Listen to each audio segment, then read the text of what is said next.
Bonjour à tous, alors apprentis pilotes, nous sommes aujourd'hui présents dans cette vidéo pour faire les reconnaissances du sprint de Sort-Saint-Géry, plus précisément le rallye sprint de Sort-Saint-Géry. Alors voilà, nous sommes à quelques centaines de mètres du point de départ, à proximité d'où se situera le TRC du départ donc de ce rallye sprint. Et on va donc faire le tour de l'étape, comme des professionnels en voiture. Je vous laisse néanmoins faire vos propres notes. En effet, chacun a son propre système, et puis n'étant pas moi-même pilote de rallye, eh bien, si je devais faire des notes, je prendrais des notes façon Colin McRae personnellement.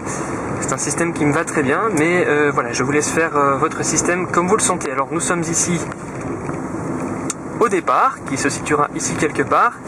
Première difficulté, elle arrive déjà, c'est ce virage en épingle à cheveux.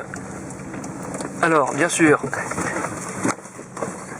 la plupart des pilotes la feront sans doute au frein à main. Moi, c'est pas mon cas, d'autant plus que je suis suivi. Voilà, maintenant que je suis dans le chemin de terre, bien sûr, je ne le suis plus. Alors, ce chemin de terre, principale caractéristique, vous l'aurez remarqué, il est étroit. Actuellement, nous sommes un peu plus d'une semaine avant le départ du rallye, il y a de l'herbe au milieu de la route. C'est relativement peu cassant, même si ça ne le paraît pas comme ça.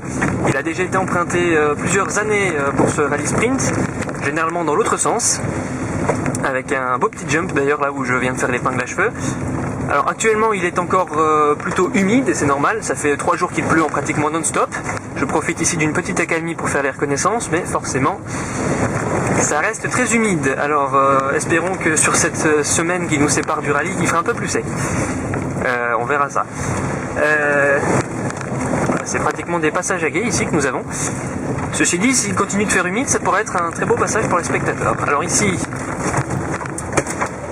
virage à droite.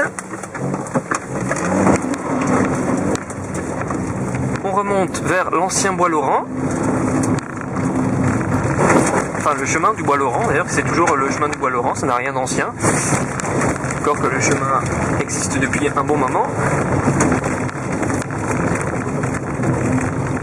Alors pour les concurrents qui feront les reconnaissances le week-end prochain, un petit conseil, ne lavez pas votre voiture avant de venir, c'est pas la peine, elle va quand même ressortir toute dégueulasse. En effet, s'il fait humide, vous le voyez, il y a des passages à gué, et s'il fait sec, il y aura énormément de poussière, donc lavez-la plutôt après. Allez. C'est une blague, mais bien sûr, vous l'aurez remarqué, c'est plutôt réaliste quand même. Ici, vous remarquerez qu'on n'est plus vraiment dans un chemin de terre, mais plutôt dans un vieux chemin de campagne. C'est bosselé, mais c'est roulant. C'est pas pour ça que je vais faire le con. La route n'a pas été fermée pour moi. Je rappelle que c'est une vidéo de reconnaissance, c'est pas une vidéo on-board de l'épreuve. Sinon, c'est pas difficile, j'ai fait 2 virages, je serais déjà rattrapé par le concurrent de derrière. Alors, ici, virage à droite. Un peu plus de 90 degrés. Il n'y a personne, on peut y aller. Pour une portion beaucoup plus roulante, c'est toujours étroit, mais c'est pas spécialement piégeux. Ça va le devenir à l'entrée du bois, mais ici c'est relativement sec, même quand il fait humide, ça sèche assez vite. Bon, on n'a pas une visibilité très longue entre les différentes cultures, mais on voit suffisamment clair pour pouvoir avancer. Ici, petit passage dans le bois qui reste généralement bien humide, donc je pense pas que ça sera asséché d'ici le 21 juillet. Vous le voyez ici, la corde est déjà bien creusée. À vous de couper, mais pas trop. En effet, il peut toujours y avoir des pierres à la corde qui pourraient vous faire crever. Je vais personnellement pas trop couper parce que j'ai techniquement besoin de cette voiture encore. On arrive ici sur un freinage qui est généralement glissant, surtout quand il pleut. Même en pneu conventionnel, pluie de bonne qualité, c'est pas un virage aisé. Alors moi je vais m'arrêter parce que c'est une priorité de droite dans mon cas. Hop, il n'y a personne qui arrive, c'est parti.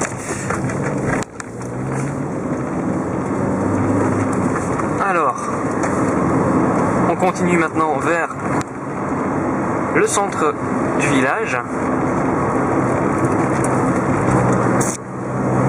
Personne à droite, tranquille.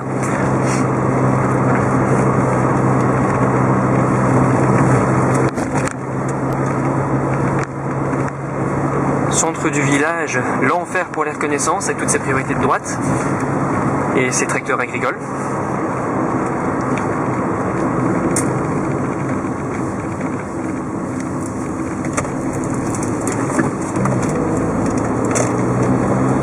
Qui nous laisse passer, c'est gentil.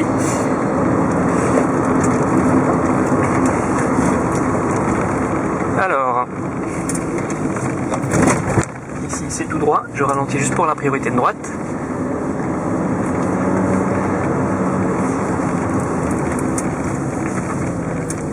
Ici c'est de nouveau tout droit, de nouveau priorité de droite pour moi, donc voilà. Alors ici c'est à gauche, mais pour ne pas faire comme tout le monde, on doit faire le grand tour de l'îlot.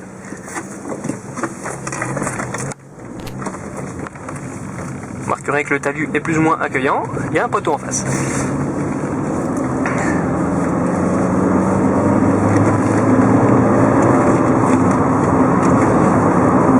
Une petite ligne droite, ça fait plaisir de temps en temps. C'est bien large en plus. Ici de nouveau à droite, après avoir fait le grand tour de l'îlot.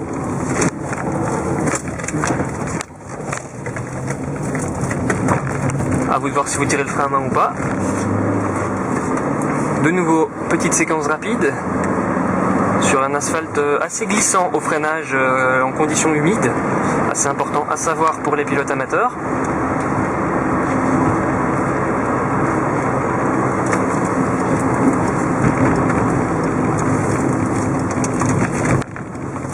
Encore une équerre à droite.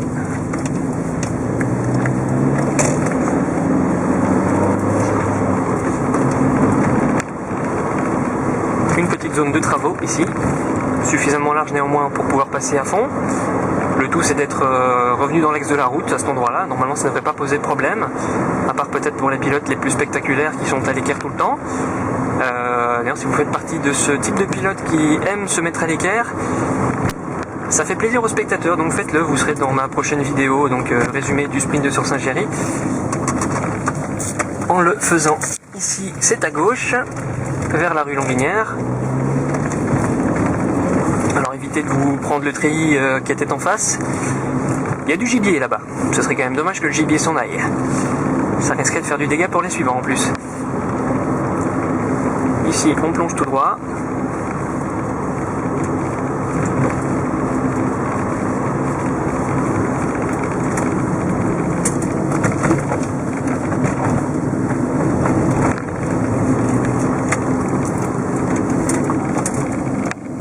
Ici, on prend à gauche vers le bois.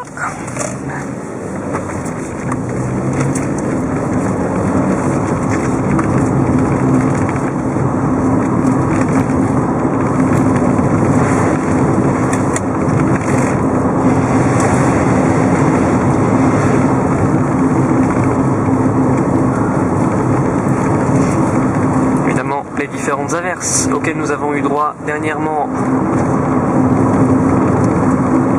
ont d'une part bien sûr humidifié la route et d'autre part fait tomber des branches. Je suis même d'ailleurs plutôt assez étonné que ça soit pas plus dégueulasse que ça sur la route. C'est relativement propre, ça fait quand même plaisir. Ici, ne tirez pas tout droit, il y aura un commissaire. Prenez plutôt l'épingle gauche, l'épingle droite, pardon. Petit pont, un peu bosselé au passage.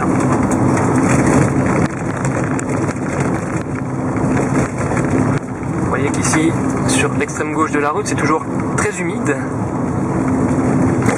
Alors, hop.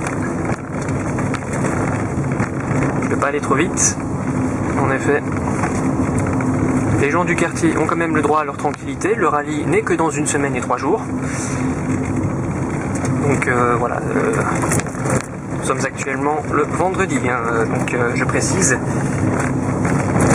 le vendredi 11 juillet, 15h08, au tableau de bord de ma voiture. Alors,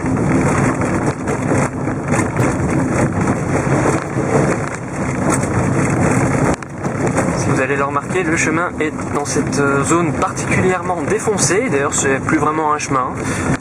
Il n'est pourtant utilisé que par les riverains. Il n'y a que 4 maisons habitées dans la rue.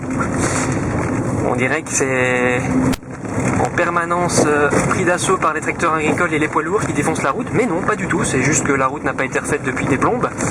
Forcément, pour 4 habitations, ça vaut moins la peine de refaire cette route-ci que de refaire la grande route. On comprend parfaitement la situation.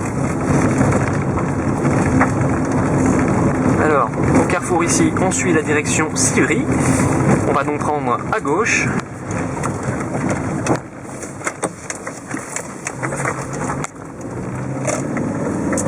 Durant la compétition, bien sûr, ne prenez pas la peine de regarder si quelqu'un arrive de droite, ce ne sera pas le cas.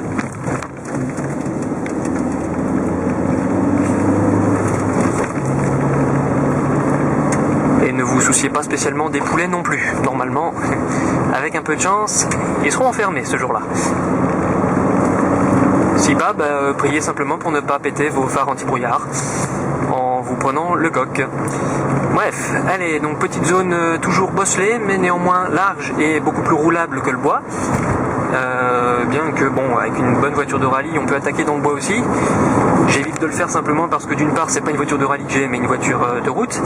Et parce que d'autre part, comme je l'ai dit, j'ai pas fait fermer la route pour faire mes reconnaissances. Je suis sur route ouverte, ce qui explique que je respecte les priorités de droite, les limitations de vitesse et autres. Alors là, vous voyez par exemple, ici c'est une zone qui est à 90 en dehors des compétitions, je suis à 70. Pourquoi ? Parce que on n'est jamais à l'abri de croiser un tracteur. Surtout dans ces zones-ci où on le voit, il y a des cultures partout. Voilà, donc on va arriver ici bientôt sur le premier des 4 chemins où nous allons tourner à gauche en direction de Ranly, même si ce n'était pas indiqué sur des panneaux puisqu'il n'y a pas de panneaux. On est en campagne, on n'est pas aux États-Unis.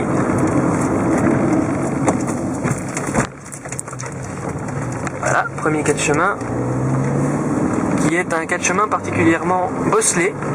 Et où vous le constaterez, il n'y a pas des masses de circulation non plus puisque l'herbe pousse au milieu de la route, malgré que c'est bitumé.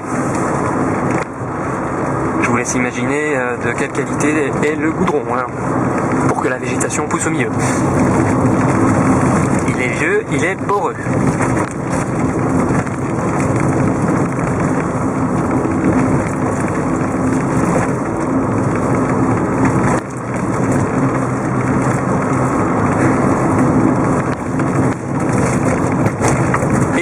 Vous le voyez, il est particulièrement défoncé. Il faut dire que la plupart du temps, à part les tracteurs, les cyclistes et les piétons qui promènent leurs chiens, comme les 3 personnes que nous venons de croiser, il n'y a pas grand monde qui passe par ici.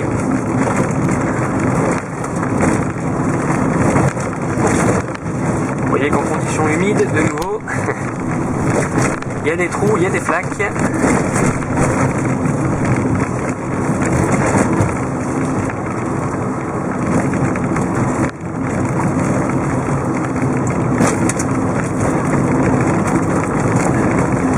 Vous remarquerez que ce bâtiment en ruine est un bon point de repère par rapport à la zone de freinage. En fonction de votre voiture et du matériel installé dessus, en effet, à fond de balle, freinez légèrement, soit à hauteur du bâtiment, soit un petit peu avant, soit peut-être un peu après, hein, pour ceux qui ont vraiment du matériel de fou furieux. C'est un assez bon point de repère. Alors donc, épingle droite, on revient ici donc vers le second 4 chemins en direction du Leroy.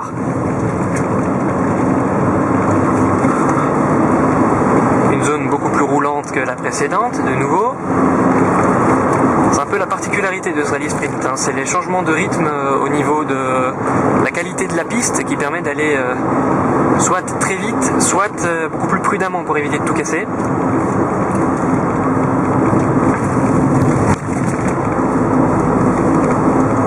Eh bien, c'est la capacité du pilote à pouvoir s'adapter au terrain qui fera qu'il sera à l'arrivée ou pas. Concernant les chronos, de nouveau, s'il est à l'arrivée, il a plus de chances de faire des bons chronos que s'il abandonne. Ça, tous les bons pilotes normalement le savent, même les moins bons, je pense. Ici, on n'est pas dans Colin McRae Dirt. Si on se prend un arbre, il n'y a pas d'effet flashback.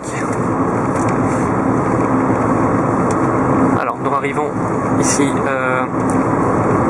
au second cas de chemin, où l'on prend à gauche, direction de la gare de Civry.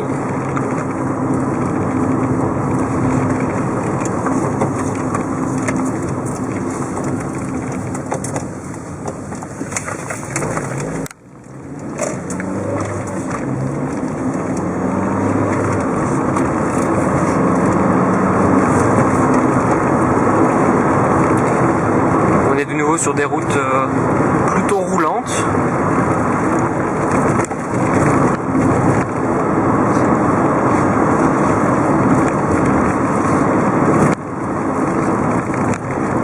Bien que bosselé, mais bon, ça c'est un petit peu une habitude hein, pour les routes de notre région. La Botte du Hainaut, c'est pas la zone la plus riche de Belgique. Ce qui explique qu'on a les routes les plus défoncées. Ceci dit, c'est encore pire du côté de Mons, par exemple. Ici, on n'a pas encore trop à se plaindre.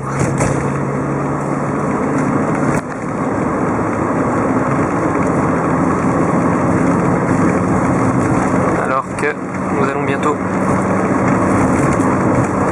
passer la ligne d'arrivée. Il y a encore 1,5 km, je pense.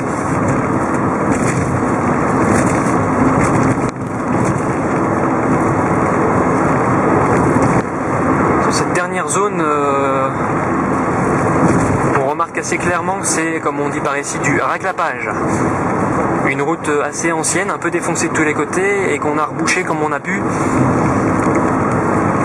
Et comme tout bon raclapage à la belge, bien sûr, les raccords ne sont pas droits entre l'ancienne route et les trous rebouchés. Ceci dit est toujours mieux pour les jantes que les nids de poules, mais ça fait mal quand même. Alors ici, on va prendre avant le Ravel à gauche, direction Ranly.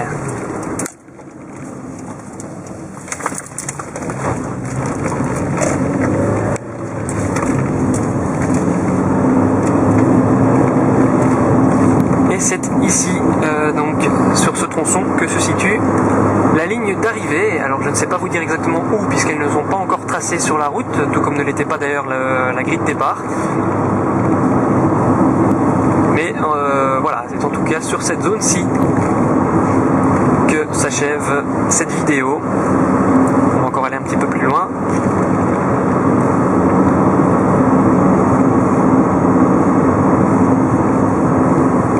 Donc il y a de fortes chances qu'on mette la ligne d'arrivée un peu plus tôt et que la caravane du TRC soit ici pour le pointage. Oui. Il y avait une ligne blanche au sol ici, j'ai pas eu le temps de lire ce que c'était, je pense qu'effectivement le TRC se fera à hauteur de cette bande pour stationner. Et bien voilà, moi je vais faire demi-tour ici. Hop. C'est ici que cette vidéo se termine.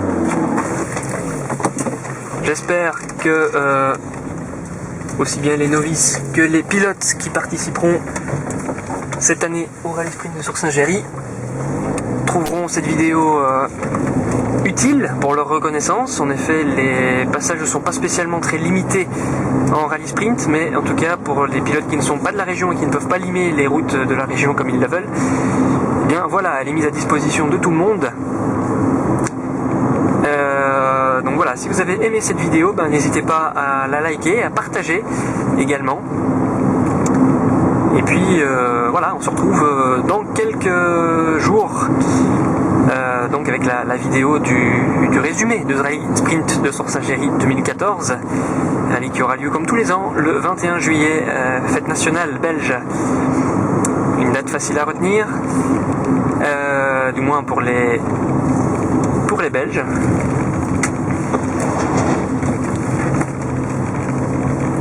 Hop, voilà.